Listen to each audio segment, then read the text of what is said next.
दोस्तों, आज हम आपको एक ऐसी कहानी सुनाने जा रहे हैं जिसे सुनकर आपको बहुत ही मजा आने वाला है और हंसी भी। यह कहानी है बबलू की। तो चलिए शुरू करते हैं।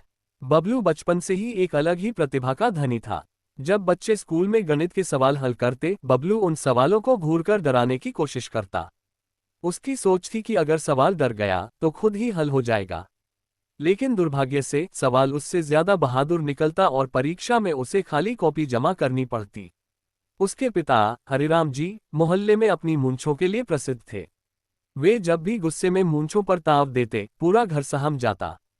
जब बबलू ने लगातार 4 साल तक एक ही कक्षा में टॉप से उल्टी गिनती में पहला स्थान प्राप्त किया, तो हरिराम जी ने निर्णय लिया इसे इंजीनियर बनाना ही पड़ेगा। किसी तरह सिफारिशों और दयालु प्रिंसिपल की मदद से बबलू का एडमिशन एक नामी इंजीनियरिंग कॉलेज में हो गया। वहां जाकर उसने ज्ञान से ज्यादा कैंटीन और हॉस्टल की रगड़ाई की। पहले सेमेस्टर में बबलू ने सोचा कि पढ़ाई से ज्यादा जरूरी है कॉलेज की राजनीति समझना। उसने छात्र संघ अध्यक्ष का चुनाव लड़ने की घोषणा कर दी। उसके नारे थे, हमसे जो टकराएगा फेल होकर पछताएगा। लेकिन जब वोटिंग हुई तो उसे सिर्फ 3 वोट मिले, एक उसका खुद का, एक उसके रूममेट पप्पू का और तीसरा शायद ईवीएम मशीन की गलती से। अब तक बबलू समझ चुका था कि राजनीति उसके बस की बात नहीं, तो उसने वैज्ञानिक अनुसंधान करने की ठानी। एक दिन उसने सोचा कि वह ऐसा मोबाइल चार्जर बनाएगा जो बिना बिजली के काम करे। पूरा हॉस्टल उसके आविष्कार को देखने आ गया। बबलू ने उत्साह से कहा, अब देखिए विज्ञान का चमत्कार।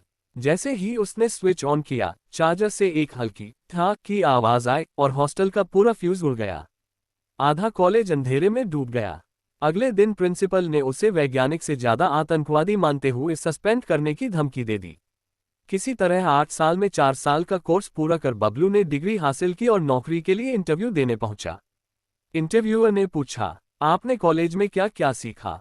बबलू बोला, सर, मैंने सीखा कि परीक्षा के एक रात पहले पूरी किताब पढ़ने की कोशिश न करें, क्योंकि सुबह तक याद रखने की संभावना मात्र 2% होती है।